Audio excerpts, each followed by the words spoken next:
Сәлеметсіңдер ме балалар? Ана тілі пәнінен 99-шы сабақ сөйлеу әдебі тақырыбын өтеміз. Балалар, алдымен сөйлеу әдебі дегеніміз не екендігін есімізге түсіріп алайық. Сөйлеу әдебі адамдардың сөйлеу мәнері мен сөйлеу мәдениетіне негізделген сыпайы қарым-қатынас ережелерінің жиынтығы. Сөйлеу әдебін сақтау үшін алдымен үлкендерді сыйлау керек. Үлкен кісілермен, достарымызбен әрқашанда амандасып жүруіміз керек. Біреудің сөзін ешқашанда бөлуге болмайды. Асықпай және сыпайы сөйлеуіміз керек. Жақсы, жарайсыңдар. Олай болса, бірінші жаттығуға қарайық. Бірінші жаттығу. Өлеңді тыңда. Өлеңнің тақырыбы құттықтаймын ана туған күніңмен. Нұрын төккен маған шуағымсың сен. Айналайын ана қуанышыңмен. Шаттандырған мені жұбанышым сен. Құттықтаймын сені туған күніңмен. Авторы Мұқағали Мақатаев. Енді балалар, осы өлеңді бәрін қосылып, әндетіп, әнге қосылып айтыңдар.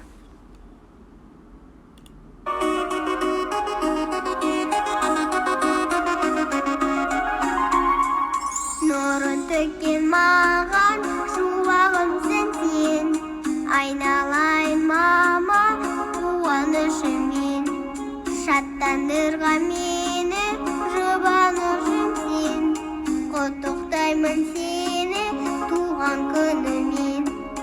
Ля-ля-ля-ля-ля-ля-ля-ля. Жақсы, жарайсыңдар. Балалар, ақын анасының туған күніне тілегін өлеңмен білдірген.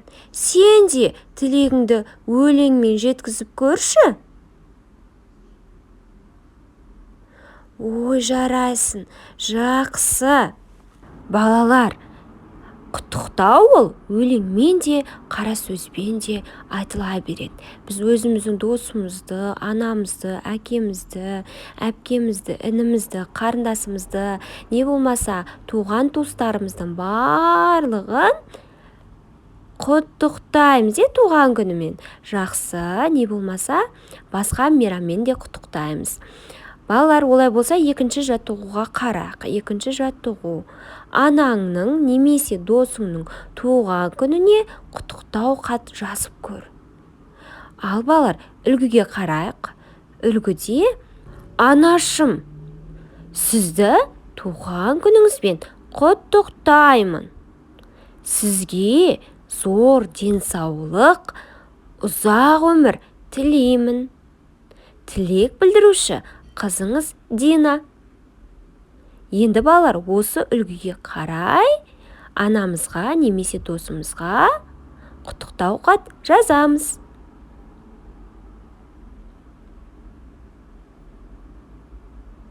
Жақсы балалар, жарайсыңдар.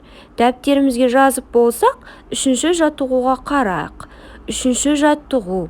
Ашық хаттарды кімге жолдайтыныңды сәйкестендір. Ал балалар, ашық хаттарға қарайықшы. 8 наурыз ашық хаты тұр, туған күніңмен, ұстаздар күнімен және анашым туған күніңмен деген ашық хаттар тұр. Ал оны біз досымызға, ұстазымызға, әжемізге, анамызға сыйлауымыз керек. Ал енді сәйкестендірейік. Бірінші, 8 наурыз ашық хатын кімге береміз? Дұрыс айтасыңдар. Балалар, анамызға, әжемізге, ұстазға да беруге болады. Жақсы, бұлардың ішінен әжемізге берсек болады. Келесі, туған күніңмен кімге береміз? Досқа. Келесі, ұстаздар күнімен ол ұстазға береміз. Анашым туған күніңмен деген ашық хатты оны анамызға береміз. Жақсы, жарайсыңдар. Енді балалар, осы ашық хаттарды кімге жолдайтындығың туралы дәптерімізге әдемі көркем етіп жазамыз. Жақсы, жарайсыңдар. Балалар, осымен біздің сабағымыз аяқталды. Каналға жазылып, лайк басып, комментария қалдыруды ұмытпаймыз. Сау болыңдар.